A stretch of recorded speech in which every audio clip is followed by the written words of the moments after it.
Howdy folks, and welcome back to World of Warships with Rear Admiral Jingles, and today's shock news is that Wargaming are introducing an upcoming brand new premium cruiser into World of Warships that isn't from Russia.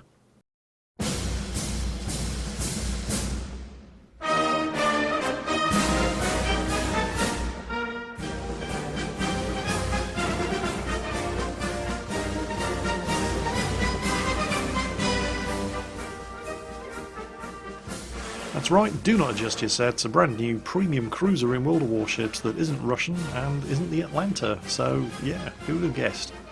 The USS Indianapolis CA-35 Portland class heavy cruiser of the US Navy. It was an inter-war cruiser designed and built after the First World War but before the Second World War. The Portland class of heavy cruiser, of which two were constructed, the USS Portland CA-33 and the USS Indianapolis CA-35, were modifications of the existing Northampton class cruiser, which is not present in World of Warships. They were heavily armed and heavily armoured for cruisers, and were designed to function as fleet flagships. Although of the Portland class of heavy cruiser, only the Portland and the Indianapolis were built, several more were ordered, and they were converted mid-construction to the New Orleans class of cruiser, which is featured in World of Warships at Tier 8. Don't get too carried away by the heavy cruiser designation for this ship. It was originally designated a light cruiser when it was being constructed, but halfway through construction the guns were upgraded to 203mm, and it's because of this heavier armament that the ship is known as a heavy cruiser, rather than any significantly heavy armour protection. Having said that, however, both the Portland class cruisers did feature better armour than their predecessors, the Northamptons and especially the Pensacola's. Again, however, let's not get too carried away here. This is heavy armour for a cruiser. It's certainly not in the battleship weight class. So, of the two Portland class cruisers that were built, the Portland and the Indianapolis, why do we have the USS Indianapolis and not the USS Portland? Well, the USS Indianapolis is significantly more famous than the Portland. Unfortunately, it's famous for all the wrong reasons. The sinking of the USS Indianapolis in 1945 by the Japanese submarine I-85 resulted in the single greatest loss of life in US Navy history.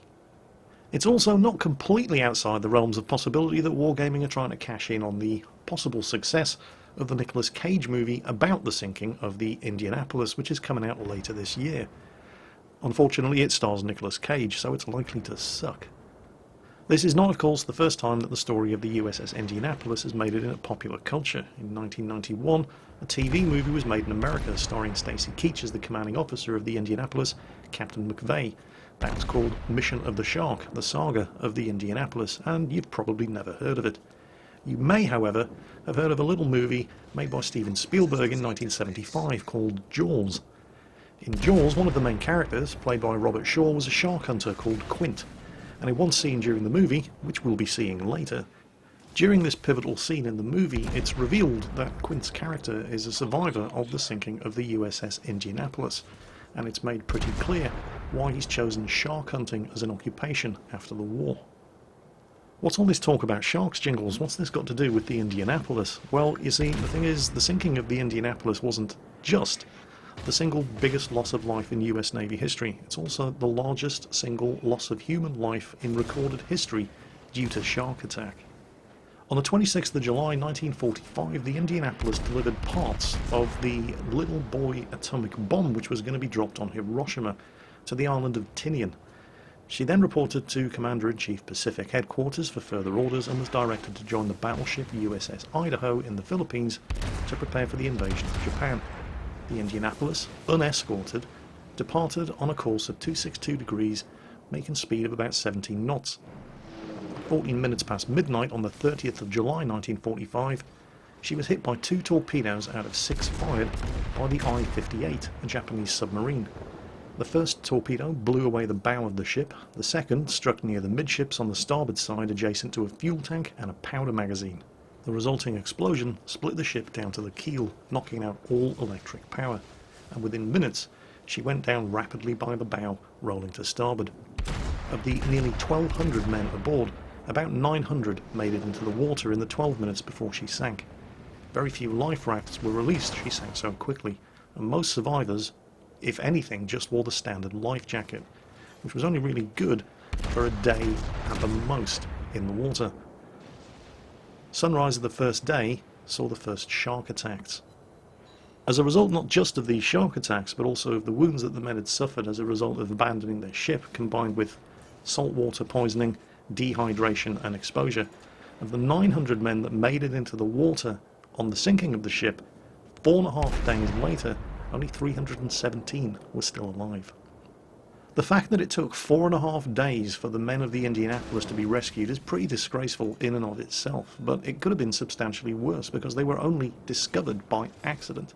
Lieutenant Junior Grade Gwynn, the pilot of a PV-1 Ventura bomber, was conducting a routine anti-submarine patrol when he spotted all of the men in the water and was therefore the first person to actually notify the US Navy command that the Indianapolis had gone down and there were survivors waiting to be rescued.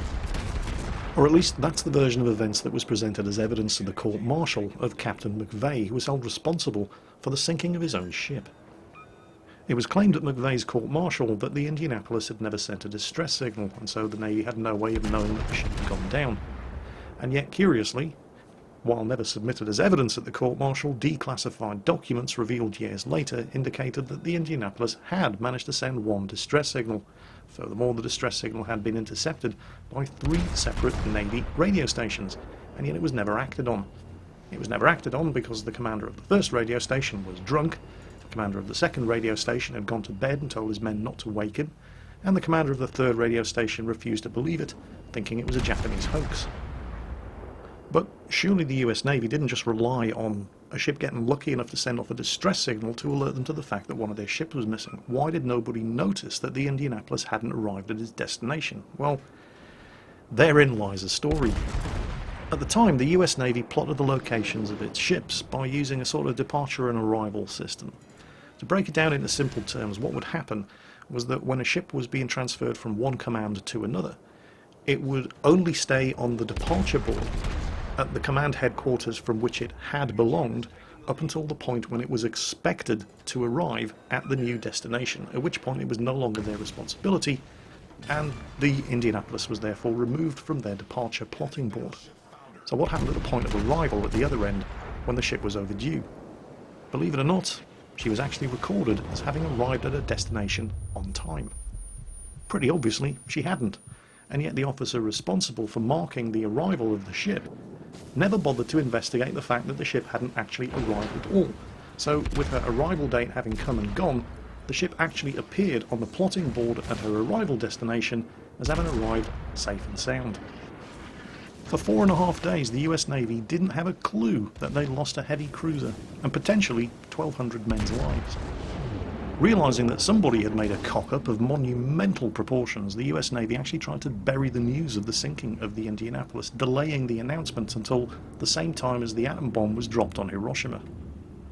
Somebody, however, was going to have to take the blame, and that somebody was going to be Captain McVeigh. Captain McVeigh actually survived the sinking of his ship, was one of the few to do so, but his career wasn't going to survive the aftermath. First of all, a couple of facts, most of which weren't presented as evidence at his court-martial. US Navy intelligence, via ultra-intercepts, had broken the Japanese naval code and was aware that 2 Japanese submarines, including the I-58, were operating in the path of the Indianapolis. This information, however, was classified and not made available to either the court-martial board or Captain McVeigh's defence counsel. It didn't even become known until the early 1990s that despite knowledge of the danger in its path, naval authorities had sent the Indianapolis into harm's way without any warning, refusing her captain's request for a destroyer escort and leading him to believe that his route was safe. Captain McVeigh's request for a destroyer escort was denied despite the fact that no capital ship lacking anti-submarine detection equipment, like the Indianapolis, had ever made this transit across the Philippine Sea without an escort during the entire war. McVeigh was not told that shortly before his departure, a Japanese submarine within range of his path had sunk a destroyer escort, the USS Underhill.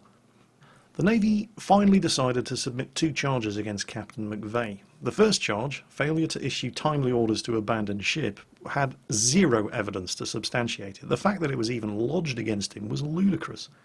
Well before the trial began, the Navy was aware that the torpedo attack had knocked out the ship's electrical system, and that orders to abandon ship could only be shouted by word of mouth. The second charge against Captain McVeigh, however, was that he had hazarded his ship by failing to zigzag in good visibility. Oh, really? The orders which Captain McVeigh received directed him to zigzag at his own discretion. No Navy directive in existence then or now requires zigzagging at night in limited visibility. The charge against Captain McVeigh stated that the visibility was good on the night of the sinking, a fact which was never actually contested by the extremely inexperienced defence counsel who was assigned to Captain McVeigh. When Captain McVeigh issued orders to cease zigzagging shortly before midnight, the visibility, according to all eyewitnesses on board the ship, was and remained very poor up to the time of the torpedo attack. In fact, it was so bad that crew members couldn't even identify their shipmates several yards away. Statements taken by survivors immediately after rescue that the visibility was severely limited weren't made available as evidence at the court-martial, and have only recently surfaced as a result of research into old Navy records. The commander of the Japanese submarine which sank the Indianapolis, and who testified at the court-martial, said that he could have sunk the ship whether it had been zigzagging or not. Even a decorated US Navy submarine commander testified at the court-martial that given the identical circumstances which faced the Japanese submarine that night, he could have easily sunk the Indianapolis, whether it had been zigzagging or not. And yet, despite this mountain of eyewitness and expert testimony to the contrary, the Navy needed somebody to take the fall, and it certainly wasn't going to be an admiral. And so the court-martial board found Captain Charles Butler McVeigh III guilty of hazarding his ship by failing to zigzag in good visibility. It's also worth noting that despite objections by McVeigh's two immediate superior officers, Admiral Chester Nimitz and Admiral Raymond Spruance, McVeigh was court-martialed anyway. No US Navy commanding officer has ever been court-martialed over the objections of his superior officers. McVeigh was the first. He was also the first of many US Navy commanding officers who lost their ships during the course of World War II, and the only one to ever be court-martialed for it. On the 6th of November 1968, Charles McVeigh committed suicide by shooting himself with his service pistol at his home in Litchfield, Connecticut. In his hand was a toy sailor given to him by his father. In October 2000, as a result of an investigation conducted by the US Congress, he was exonerated for the loss of the Indianapolis in a resolution which was signed by President Bill Clinton. But what about the crew? 1,200 men on the ship, 900 survived to go into the water, and after 4.5 days, 317 were rescued alive. There's a scene during the movie Jaws, which I mentioned at the beginning of the video, where the actor Robert Shaw, playing the shark hunter Quint, reveals during a drunken night on board his ship that he was a survivor of the USS Indianapolis and recounts the story of those 4.5 days in the water. On the off chance that you haven't seen it, or just in case you need reminding, here's Shaw's magnetic performance in that scene. He was coming back from the island of Tinian to Lady, just delivered the bomb, the Hiroshima bomb. 1,100 men went into the water. The vessel went down in 12 minutes. Didn't see the first shark for about half an hour. Tiger, 13-footer, you know that when you're in the water, Chief? You tell by looking from the dorsal to the tail. What we didn't know was our bomb mission had been so secret, no distress signal had been sent.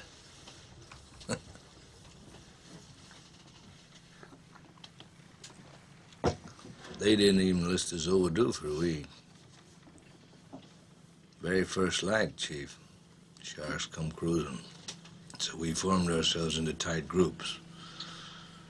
It's kind of like old squares in a battle, like you see in a calendar, like the Battle of Waterloo, and the idea was, shark comes to the nearest man, that man he starts pounding and hollering and screaming. Sometimes the shark would go away. Sometimes he wouldn't go away. Sometimes that shark, he looks right into you, right into your eyes. You know the thing about a shark, he's got lifeless eyes, black eyes, like a doll's eyes.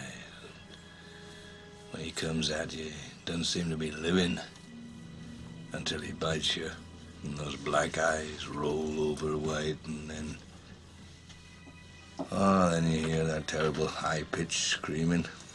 The ocean turns red, and in spite of all the pounding and the hollering, they all come in and they rip you to pieces. I was 5 years old when I saw this movie. It scared the shit out of me. Not the sharks' fault, of course, they're only doing what they do, but I wouldn't go near the sea for... Yeah. What are you talking about? There's no sharks in Britain. I know that. I know that now. I didn't know it in 1975. Anyway, what's the ship actually like here in the game? Well, it's definitely not perfect. There are good points, there are bad points, but I think the good points outweigh the bad points. So we'll take a look at the stats and then we'll take it out for a spin and see how it performs in battle. First of all, the armour. It's actually quite well armoured for a cruiser.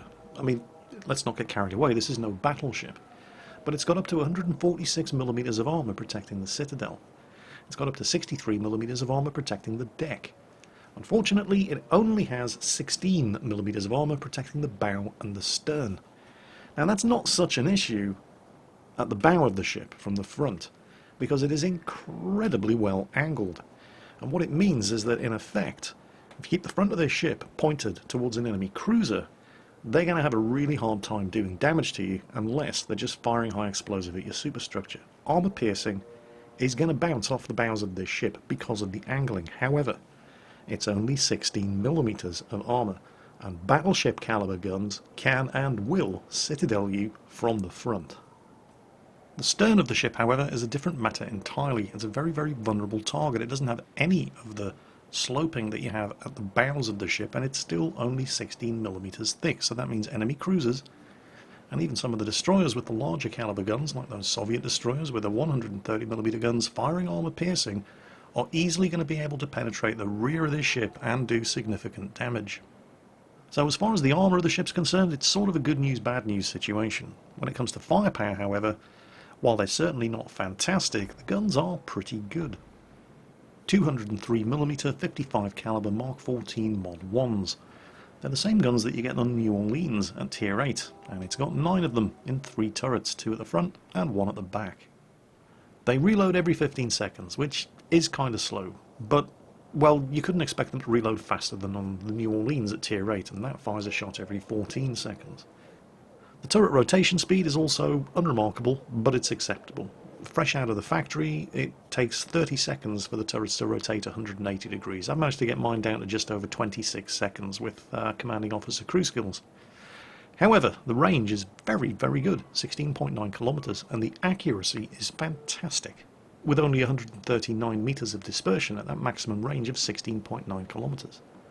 The secondary gun batteries are absolutely nothing to get excited about. It has 8 127mm guns, 4 on each side. The good news is that they're dual-purpose guns, so they also work as anti-aircraft guns. Speaking of the anti-aircraft guns, as you'd expect on an American cruiser, it's got a respectable anti-aircraft rating. The bulk of the anti-aircraft guns are self-defense twin 20mm Oerlikons. However, it does also have a lot of those quadruple-barreled 40mm Bofors guns. And as already mentioned, the 8 127mm secondaries also function in the air defense role. But what I found exceptionally fun about playing the Indianapolis was the speed and maneuverability. It has a maximum speed of 34.1 knots. That'll give some of the destroyers in the game a run for their money. And with the relevant modifications installed, I've managed to get the rudder shift time down to 7.3 seconds. It's an incredibly maneuverable and fast heavy cruiser. It's reasonably stealthy too, with a surface detectability range of 13.4 kilometers and an air detectability range of 8.1. But there's one other surprise waiting for us with the Indianapolis, because it does get one thing that most other American cruisers don't, certainly not at Tier 7. It can mount the radar consumable, which is going to be bad news for at least one destroyer in some of the games that I'm going to be showing you coming up next.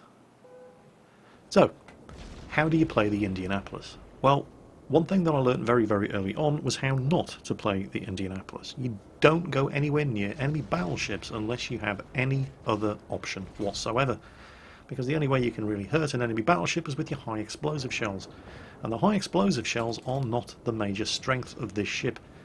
It's got 9 guns, they reload every 15 seconds. You just don't pour out the kind of high explosive firepower that you can get in something like the Cleveland, for example, to do significant damage to a battleship with high explosive.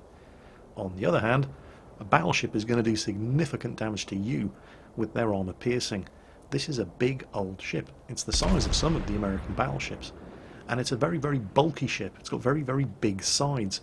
You're an easy target to hit, and even if you think you're angled, Battleship caliber guns are going to tear right through the front of the ship because it's only 16mm thick, and you're going to get citadeled every time a battleship hits you. What this ship is for is hunting cruisers. Not destroyers, which is unusual for a cruiser. Attacking a destroyer with the main caliber guns in this thing has the same kind of limitations as shooting at a battleship. They don't reload fast enough and they don't put enough shells in the air in order to hit a small fast moving target like a destroyer. Of course, that doesn't mean that you shouldn't take shots at a destroyer when you can, but you're wasting the potential of the armour piercing capabilities of the Indianapolis's 203mm guns, which I'm going to demonstrate in a moment against this Miyoko. But first, notice how well angled I am against the Nagato that's firing at me. Did you see that? That's a citadel at a 70-degree angle. Battleship caliber guns make mincemeat of this heavy cruiser, but your 203mm guns, on the other hand, look at what they do to other cruisers. Broadside on, Miyoko, tier 7, multiple citadel penetrations. That's where the strength of this ship lies. Now, I thought the situation was pretty bad and I need to turn and get out of here, which is why I'm risking taking broadside hits from that Miyoko, but the situation is actually significantly worse than at first I thought. As well as that Nagato who just citadeled me from the rear, there's not just that Kiev and the one Miyoko. I've actually got 5 different ships shooting at me here. I'm not going to survive this. I am going to go down, but I'm going to go down swinging. Also, check out the superb firing arcs of these gun turrets. 45-degree angled against that Miyoko, taking very little damage from him, and I'm able to get all 9 guns shooting at him. And, well, they say sailing broadside onto a battleship, that's a paddling, but if you sail broadside on to the Indianapolis and you're in a cruiser, that's a paddling as well. Can I get the kill on this guy? I figure I've earned it. And yes, I can. A Miyoko has just under 40,000 health. At the time I started engaging these guys and realising the trouble I was in, I'd just been citadeled from the rear by the Nagato, and I only had 19,000 health remaining. So I'm under attack by 3 cruisers, the Nagato isn't shooting at me anymore, and a destroyer. You can't see the 3rd cruiser, he's outside of visual range, but I saw him pop up later and I knew that he was attacking me as well.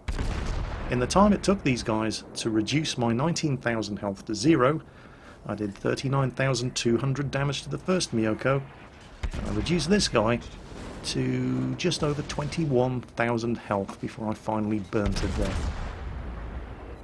It was pretty much this game where I finally understood what the Indianapolis is for. It's for killing enemy cruisers. That's what it's good for. The armour piercing on these 203mm guns is very, very good. It's not good enough to defeat a battleship's armour, but it absolutely tears through other cruisers, regardless of how well they're angled. Okay, these guys weren't making it difficult, they were all sailing broadside onto me. The armour-piercing performance of American 203mm shells is very, very nice indeed, and that combined with the nice, tight, precise grouping of the shots fired from the 3 turrets of the Indianapolis means that you should be prioritising enemy cruisers as your #1 target wherever possible. Now take that into consideration with the fact that you're an American cruiser and therefore you have a respectable anti-aircraft rating, and as a cruiser captain you also have access to the defensive fire consumable, which further boosts your anti-aircraft firepower. So what that means, in my opinion at least, is that the correct way to play the Indianapolis is as a battleship escort, particularly if there are aircraft carriers in play. But not just when there are aircraft carriers in play. Obviously, as an American cruiser, an aircraft carrier is not going to want to send his aircraft anywhere near you. In fact, it's quite ironic that as an American cruiser captain I tend to find that I get very, very few aircraft kills. I get more when I'm in a battleship, because I'm not being escorted by an American cruiser. Generally speaking, aircraft carrier players tend to avoid cruisers in general, and American cruisers in particular. Although you get the occasional idiot who decides that that lone, unescorted American Cleveland, for example, is who he wants to send his dive bombers up against, but, well, they tend to learn relatively quickly. So you don't tend to get many aircraft kills when you're driving one of these American cruisers, but the sheer fact that you're there tends to be enough deterrence that the enemy aircraft players tend to keep their distance unless they've got absolutely nothing else to dump their bombs and torpedoes on. Of course, sometimes, despite your best efforts, you're going to have to start taking shots at those battleships even when there are cruisers around that desperately need sinking. When that happens, and it will, you have to switch to the high explosive. Keep your distance from the battleships. Stay as far away as you can. The Indianapolis's guns have good range, 16.9 kilometers. Providing you keep your distance, it's relatively easy because it is a fast and maneuverable ship.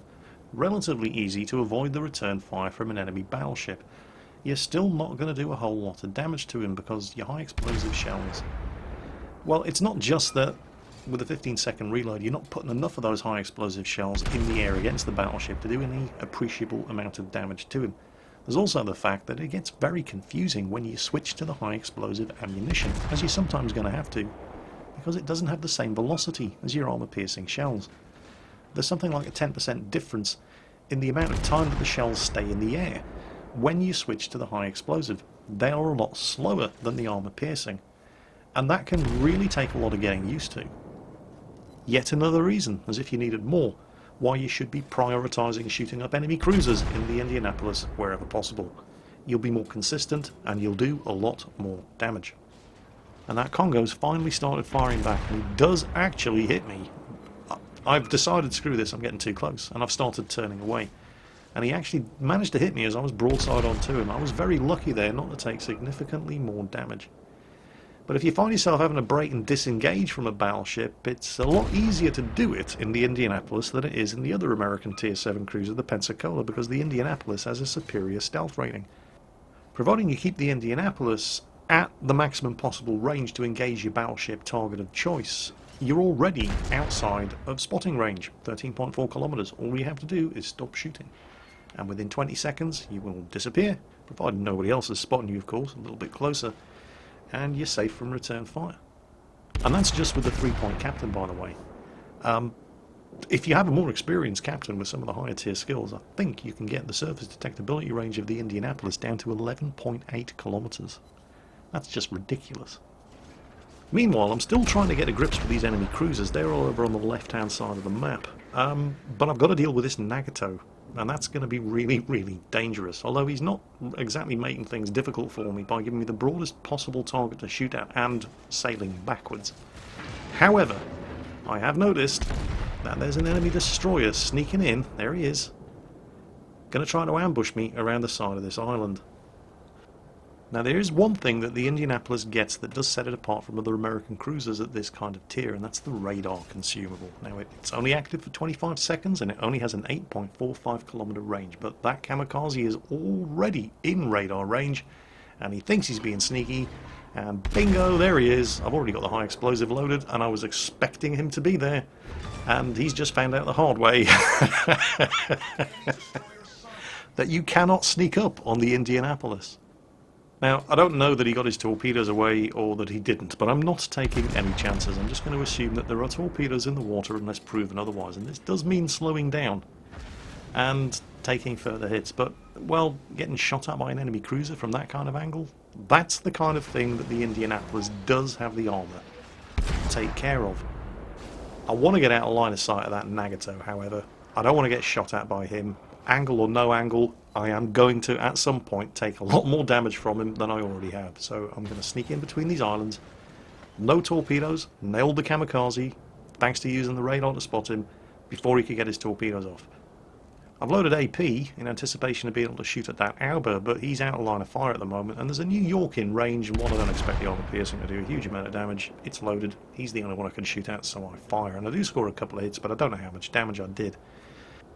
Now, I really want to shoot that Auber, because shooting up cruisers is what the Indianapolis is for. But you've got to think to yourself, what is he doing? Why is he rushing in like this? Well, he's inside torpedo range, isn't he? He wants to fire torpedoes at me. But if he wants to do that, he's going to have to turn the ship around, because the torpedoes in the Auber fire in the rear arc, and that's when I'm going to have him. Now, I do screw up my first shot, and I'm putting it down purely and simply to the fact that I was used to firing the high explosive, and the shots have a different trajectory. Take a hit there from something over on the left-hand side, possibly the New York. My first salvo misses the Auber. Somebody else lands a damn good shot on him. Wait for it. Here's the turn. Wait for it. Wait for it. Shots out. First turret. Second turret. And... yep, there you go. Angle. No angle. 203mm American armor piercing carves up cruisers. And because I know that the reason the Auber did that was to get his torpedoes away, and I'm the closest target, I'm just going to put an island between between me and any torpedoes he may have launched. And next it's the Nagato. He's not long for this world. He's spotted the destroyer that's closing in on him, and he's definitely going to be prioritising the destroyer, so I shouldn't have to worry about getting blown out of the water by the Nagato's guns. His guns are definitely pointing at the destroyer. I'm trying to get a shot above the torpedo belt armour in the side, but below the line of the weather deck to attempt to get a citadel penetration on the Nagato from this kind of range, but, well, they didn't go in. Did some damage, and he got finished off by somebody else. And then, finally, at long last, I've got the enemy York sitting broadside onto me, well inside gun range, and he's actually sailing backwards. And I'm about to start running up a cricket score on him, with the enemy team outnumbered 2-1, all spotted and sitting ducks, and a couple of our battleships decide that they don't actually like earning experience or credits, and they win by capping. These are just the kind of games I've been having in World of Warships lately. I was playing the Mutsuki earlier on this week. 2 games, both of them tier 8 matches. Don't forget the Mutsuki's tier 6. First match, 70,000 damage done, draw. Second match, 1,300 damage done, and we won. World of Warships. It'll test your patience sometimes. Nevertheless, while I haven't yet had that one awesome game in the Indianapolis, I can see the potential. It's definitely a better ship than the Pensacola. Now, some of you may be sitting there thinking, well, that's not saying much. I mean, yeah, okay. I can get where you're coming from. I liked the Pensacola, actually. Although I haven't played the Pensacola since the closed beta test. But while it's not a great ship, its guns are all right. And the guns on the Indianapolis are better. And what it is about the Pensacola that makes it not a particularly good ship is the fact that it's a big target. Well, okay, so's the Indianapolis. But it's got a terrible stealth rating, it's impossible to miss, and when it gets hit, it gets penetrated and it gets citadeled. Well, the Indianapolis doesn't have that problem. Certainly not when enemy cruisers are shooting at it, because it's got the armour that the Pensacola doesn't. You still need to angle the armour, but it works against enemy cruisers. Not against battleships, of course, because at the end of the day, while you're in a heavy cruiser, the only thing heavy about the cruiser is the firepower of the guns. But it works in ways that the Pensacola doesn't. So it's got all of the advantages of the Pensacola, those 203mm guns, which you get with the US Navy for the first time at Tier 7. It's also got the radar consumable, which the Pensacola doesn't have. It's got the speed and manoeuvrability. It can take the hits from cruisers in the way that the Pensacola can't. And it's much, much easier to disengage from the kind of fight that you don't want to get into in the Indianapolis because it's got a better stealth rating than the Pensacola. So if you like the Pensacola, you're going to love the Indianapolis. If you don't like the Pensacola, and a fair few of you probably don't like the Pensacola, well, you might like the Indianapolis anyway, because it doesn't really have any of the disadvantages of the Pensacola. I'm certainly going to be buying this when it comes out. I don't get to keep these ships, by the way, just in case anybody's thinking that it must be fantastic being you, Jingles. You get all these ships ahead of everybody else, you get the ships for free. No. At the end of the trial period, Wargaming take them off me. And it actually costs me money running these ships because you don't make any credits or experience on them. Trial ships, I don't know if you saw the results screen of the battles, 0 credits, 0 free experience, and 0 experience. So I have to pay for all the consumables, and then I have to pay for the repairs on the ships, and I get nothing out of it. So the fact that I'm sitting here telling you I will be buying this ship is probably the best recommendation I can make. Obviously I'm going to be kind of biased because I like cruisers. But the Indianapolis is a good cruiser. I've had fun playing it, frustrating though some of the matches have been, but that's no fault of the ship. That's just the luck of the draw with the matchmaker. It's a good ship, I like it, I will be buying it when it comes out. And that's it for the USS Indianapolis. I hope you enjoyed the video, and as always, take care. And I'll catch you next time.